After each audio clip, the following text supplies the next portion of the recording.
Hi guys! Welcome back again to my YouTube channel. So by the way guys, maraming salamat po sa walang sawang pagsubaybay sa atin pong daily love reading, and kung ikaw ay bago pa lang sa ating channel, mag-subscribe na po kayo, then i-click mo na rin yung ating notification bell para lagi kang updated sa ating mga bagong upload. And guys, sa mga interested pala sa ating private reading and rituals, nasa description box below lang po. Message lang kayo guys, okay? Tignan natin kung kanina ba itong love reading. Okay, so by the way guys, may nakalimutan pala akong sabihin. Ayan, sa mga naghahanap po ng monthly reading, single sign, ina-upload ko po yan sa kabila kong channel, sa Jade Diaries. Pwede kayong manood doon. Ayan, doon ako nag-upload guys ng mga single sign. Okay, so start na natin to guys. Kanina pa itong love reading.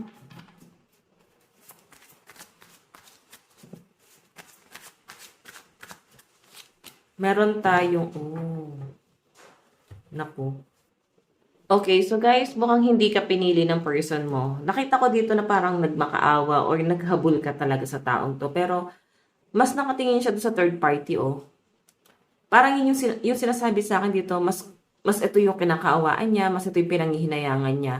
Hindi niya nakita yung worth mo, no? Kahit na parang ikaw yung naghabol dito, ikaw yung magmamakaawa dito, nag-offer ka ng cup of love, parang kaya mo siyang patawarin, kaya mo palampasin yung mga ginawa niya. Pero kasi guys, yung decision niya dito, nag-aalangan siya. I think meron siyang iniisip na problema yung dalawa na parang feeling niya, hindi niya naman kayang i-settle down. So, since 3 of Cups yan guys, yung pinapakita sa akin, parang nakapokus siya doon sa mga bagay na pinanghihinayangan niya sa third party. So, I think may benefits siya doon. Kaya, medyo nanghihinayang siya rito, guys. Okay, pinanghihinayangan niya si third party. Or meron siya ibang person na pinipili, no? Kung hindi man yung third party, basta nasa love triangle kayo at pinili niya ay iba. Okay, so tignan natin.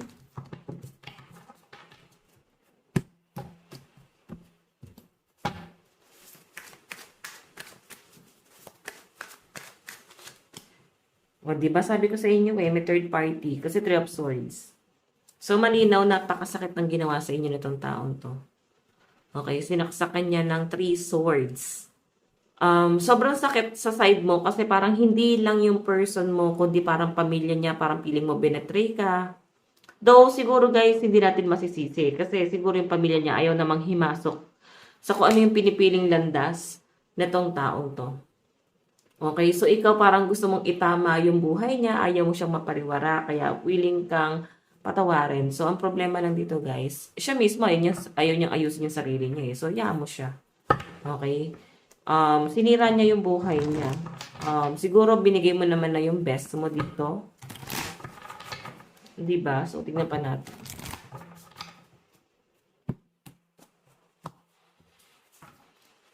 Okay, so kanina itong love reading. Wheel of Fortune, moving forward. So, nakikita ko guys, naka-move on ka na dito.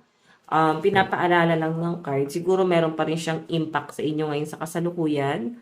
Or may visa pa rin. Like, may nararamdaman ka pa rin kakaiba. Or pwedeng nag-reach out. Or pwedeng may mga paramdam. Nakikita ko guys, posibleng may mga regret yung taong yan. Basta someone from the past. Okay, yung iba naman sa inyo guys, pwedeng wala naman kayo naging relasyon. Pwedeng ginost ka niya at pinili niya ay iba. Okay, so ngayon, maaaring nagkakaroon siya ng mga regret dito. Tignan natin. Meron tayong 4 of Pentacles. Diba? Nandun sa point na naalala niya pa rin yung memories niyo together. May mga gamit ka pa rin sa kanya na hindi niya maitapon, iniingatan pa rin. Basta something na mga alaala, pwede mga pictures, or kung ano man yung mga binigay mo sa kanya guys na naitatago niya pa rin. Ayan o, kasi ito kinikip niya o. Okay? Parang kahit sabihin natin guys na kailangan niya ng itapon yun kasi wala naman na ding magiging pakinabang sa kanya. Pero kinikip niya to guys. Binavalue niya yung mga naiwan mo sa kanya. Tignan pa natin.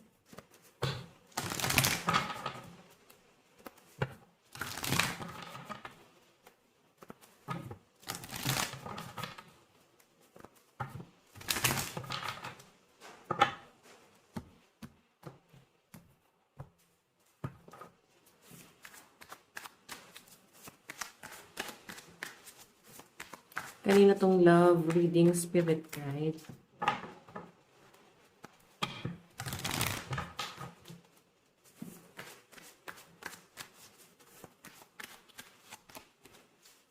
Meron tayong the Fool. New beginning to, guys.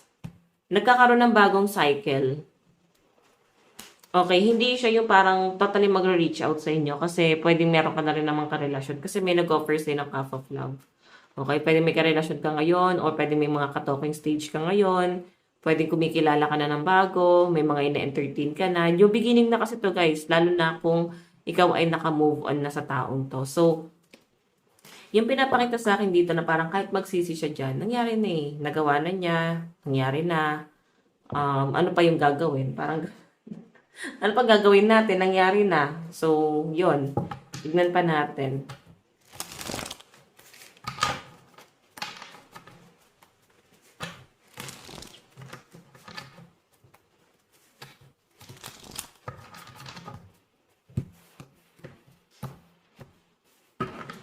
Okay.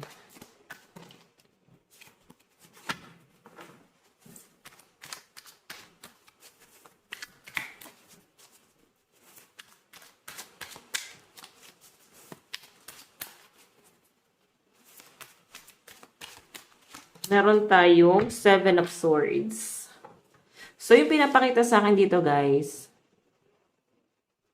parang galit ka sa taong yan. Okay? So, hindi kanya parang bibiglaing kausapin eh. Aware siya kung ano yung ugali mo. Aware siya kung ano yung mga sasabihin mo. Yun yung kinakatakot niya na parang bungangaan mo siya, sumbatan mo siya. Pero kasi naka-move on ka na eh. So, wala nang epekto sa inyo. Hindi ka na nasasaktan. Kasi naniniwala ka doon. Pag nakakaramdam ka pa rin ng sakit doon sa taong yon, ibig sabihin, may pagmamahal pa rin. Nararamdaman mo pa rin siya. Okay? So pinapakita kasi sa akin dito, guys, posibleng wala na kahit nga sakit eh. Wala na nga siyang bisa sa inyo, guys. Okay? Pero yung tumatatak kasi sa kanya ngayon, takot siyang masumbatan mo, mabungangaan mo, masabihan ng masasakit. Ayun. Tingnan pa natin.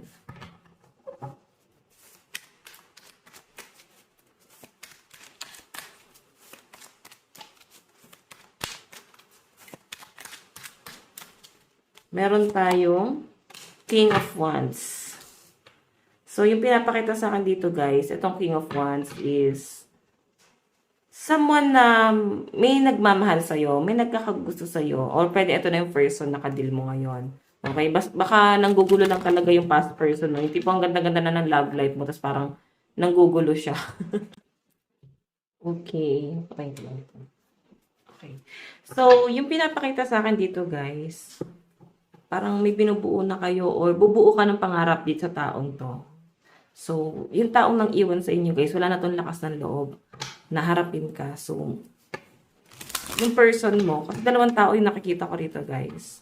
Actually, parang madami naman nagkakagusto sa inyo. Okay. So, kung makikita mo, babalik siya eh. Iniwan ka niya kasi pinili niya yung iba. Siguro nagre-regret siya dito kasi iba kay masyado ka maalaga, maasikaso. So, parang pinili niya yung ideal girl or ideal boy.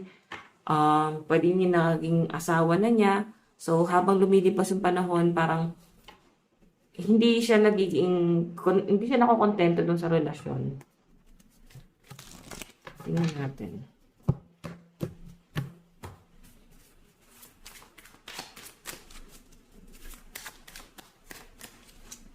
Meron tayong The Magician. Okay?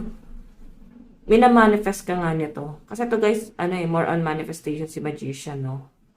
Okay, pinagdarasal ka, pinapanalangin na sana may maayos. Kahit man lang sana yung friendship ma-save. Okay? Tingnan pa natin. Meron tayong, wala eh, parang alam mo, yung energy mo kasi dito is Queen of Pentacles, mas nagiging practical ka na eh. Mas pinapagana mo na yung isip mo dito. nakikita ko sa'yo na mas nakikita mo yung mas importante. Parang meron pa palang mas mahalaga kaysa sa pag-ibig. Okay, meron pa palang mas mahalaga kaysa sa taong yan. Kasi dito pa lang sa Wheel of Fortune, parang natatanggap mo na eh. Okay, unti-unti mo nang natatanggap. So, nag-entertain ka na, tapos ginugulo na naman niya yung tahimik mong mundo. Pwedeng okay ka na, tapos ngayon nag-overthink ka na naman kasi bakit siya bigla magpaparamdam. So, pwede itong person na kadil mo kung bakit ito yung lumalabas dito. Pwede mag-aalinlangan ka ngayon sa new person mo or sa kadil mo ngayon kasi may babalik na someone from the past. Okay? Meron tayong Ace of Pentacles. Ayan. Actually, wala naman siya din guys maibibigay sa inyo, no? Kung pagaganahin mo yung isip mo, itong person mo kaya kang provide nito eh. Pero siguro kasi meron kang ibang dahilan kung bakit gusto mo siyang tanggapin. Kasi yan, no? Siguro may mga anak kayo. Okay? Kung makikita mo naka-reverse yung Pentacles, kahit wala siyang maipagmamalaki, wala siyang maibibigay, parang kaya mong tanggapin. Oo. Tignan pa natin.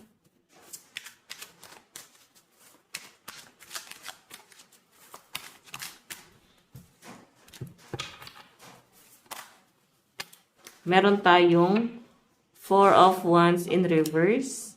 Medyo frustrated itong person na to. Hindi niya makuha maging masaya ngayon. Okay, so sa mga sitwasyon dyan guys na parang hindi ka pinili ng person mo, antindi ng pagsisisi nito ngayon. Okay, titingnan pa natin.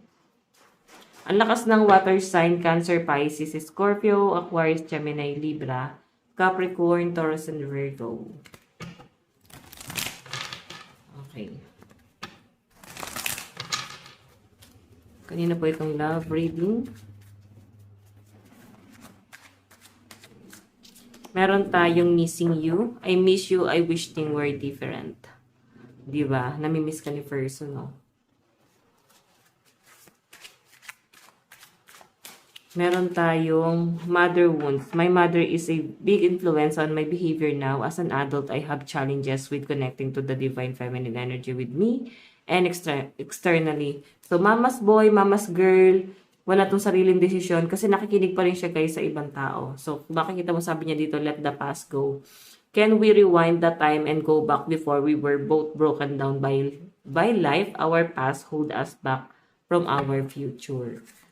So, gusto niyang i-rewrite yung ano man yung naudlot niyong connection. Okay. So, meron tayong emotional intimacy. I'm afraid to truly open up to you. Being raw and authentic with my emotion is something I'm still working on.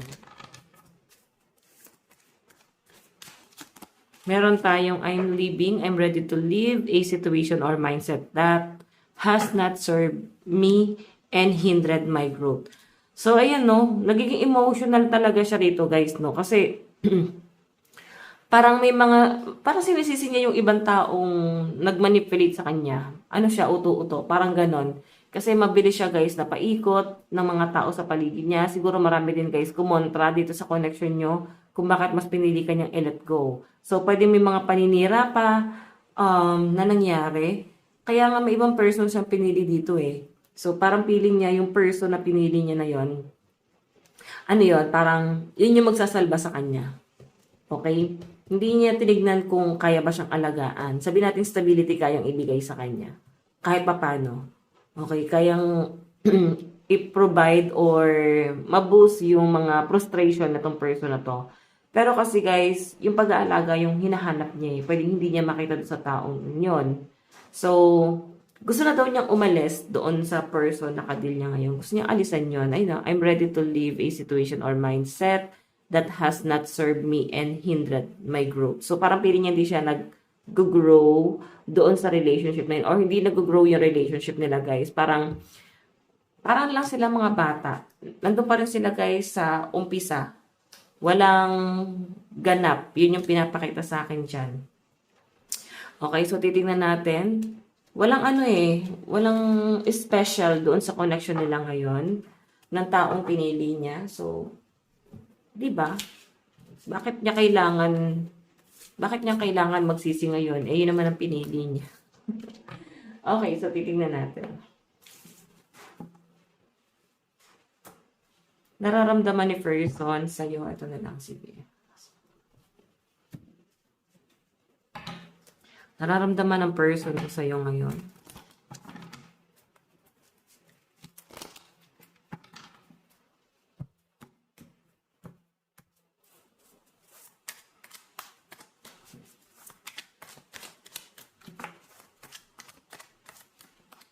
Meron tayong death revert.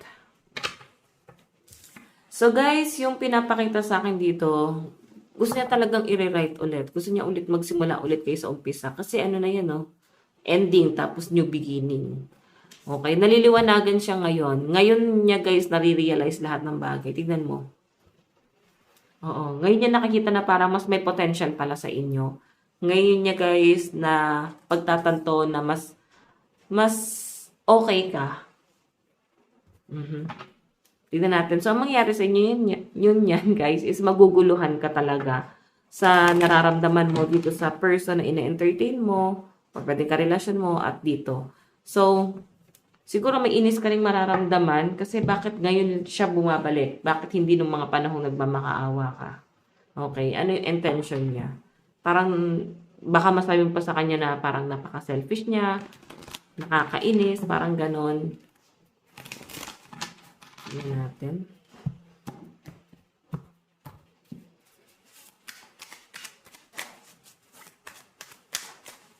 Meron tayong 8 of Cups.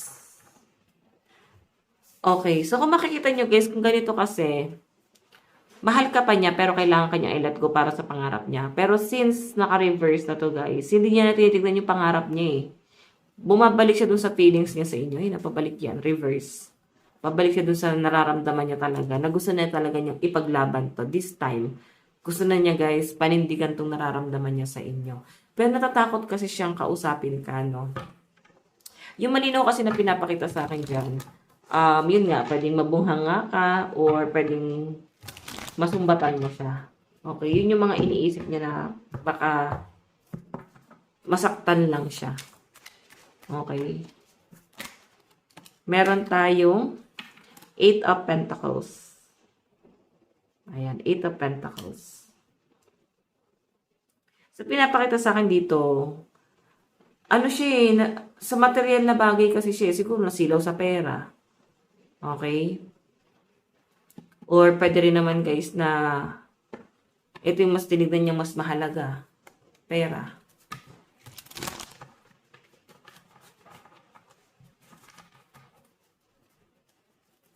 Sabi ko sa inyo guys, kayang ibigay ng person na pinili niya yung stability niya. Kaya nga hindi kanya pinili eh. Pero ngayon, nagkakaroon siya ng mga regret. Meron tayong the world. Hindi to makamove on. Kasi pag ganito guys, nakamove on na to eh. Pero ayan oh, hindi siya makamove on. So, malakas yung energy ng water sign, Cancer, Pisces, Scorpio, Capricorn, Taurus, and Virgo, Aries, Leo, Sagittarius. Okay, hindi to makamove on si person mo. Tingnan pa natin. Para siyang hinihila talaga pabalik sa inyo, guys.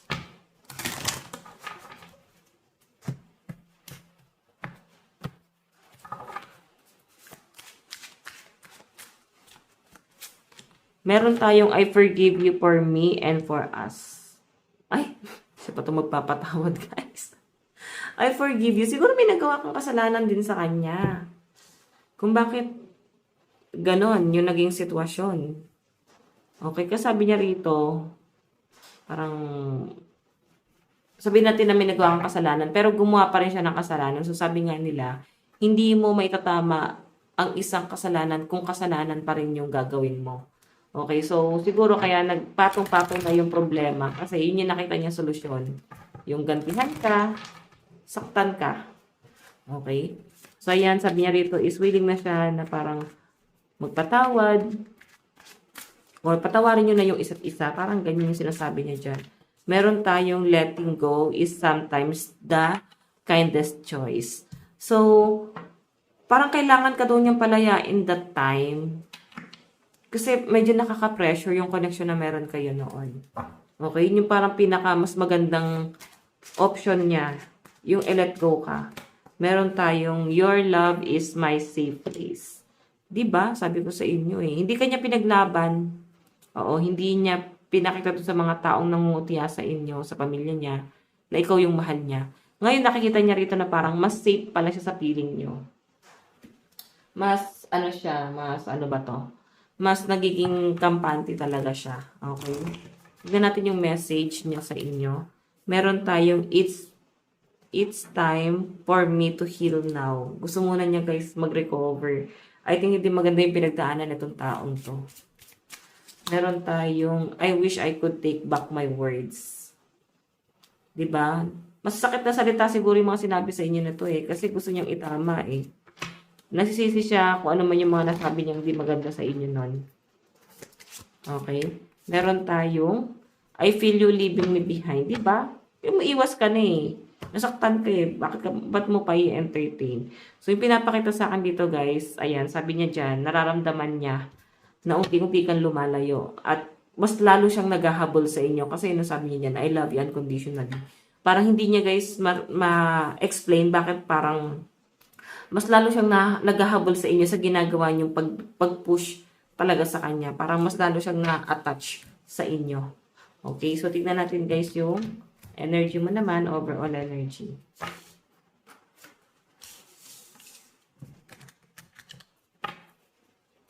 Okay. Overall energy.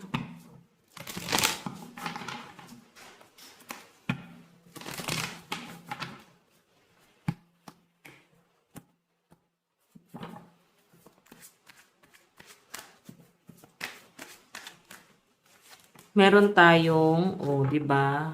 Nagkakaroon ka ng mga sleepless night, may mga pag-overthink ka ngayon. So, malakas ang air sign, Aquarius, Gemini, Libra. So, may pag-aantay ka rito. Actually, nasa iyo ang desisyon. Ngayon, parang gusto mo na mapag-isa, mag-isip. Lumilipad yung isip mo. I think hindi mo rin ma-open sa kaibigan mo, sa family mo, kung ano man yung pinagdadaanan mo ngayon. Kumbaga, tahimik ka lang dito na nagpaplano. Yun yung pinapakita sa akin dyan, guys. Meron tayong, grabe pala yung sakit na ginawa sa inyo, guys. 4 of Swords. Okay, so may energy tayo, guys, ng fire sign, Aries, Leo, Sagittarius. Tignan pa natin. Capricorn, Taurus, and Virgo, King of Pentacles. Hindi ka talaga makapag-decide. Sobrang gulong-gulo yung isip mo ngayon. Yun yung pinapakita dyan. Okay, tignan pa natin yung overall energy. Nararamdaman mo. Meron tayong your soul shine brighter than the star. Wish you forever feels real. So, hindi na kasi siya, guys, kagaya dati. Pwedeng iniisip mo is magaan yung pakiramdam mo sa kanya. Parang nagko-connect pa rin yung energy niyo. Actually, guys, habang tumatagal or kung tatagal tong connection na to, kung bibigyan mo siya ng chance, mafe-feel mo na parang wala na. Oo, wala na yung nabaliw ka sa kanya. Mas siya yung nabaliw dyan. Or siya yung mas mababaliw dito. Okay, babaliktad yung sitwasyon nyo. Tignan natin, guys, in the near future.